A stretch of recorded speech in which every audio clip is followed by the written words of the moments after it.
Hi. So I'm sort of like the movie. I did 3 weddings and, unfortunately, a funeral. I didn't mean to crash the funeral, though. Tell me about the funeral. You're my first funeral crasher.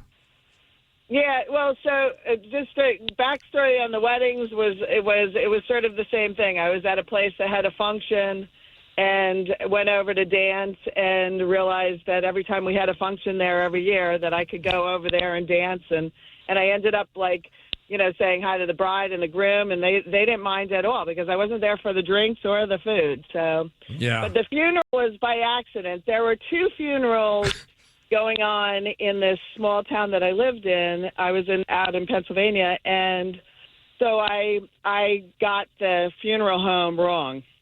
So I came in, and it was the husband's family. So, I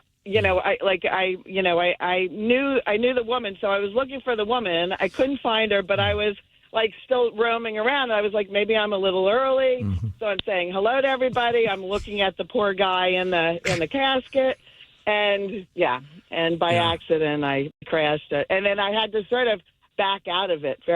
Now, did you go up to the casket to pay your respects? I did. I did. Wow! Again, you got to own it.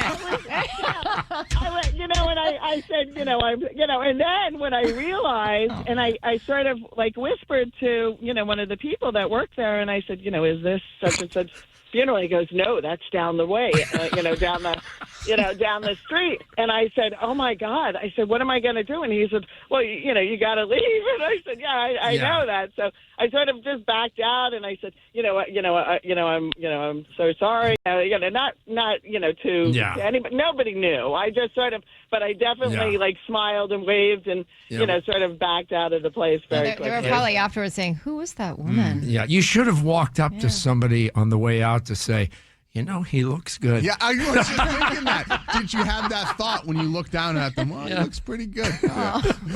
Good, he's dead. Yeah, crashing funerals. Funerals are insane. Yeah. The chicks are so horny, it's not even fair.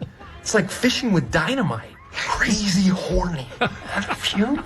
Grief is nature's most powerful aphrodisiac.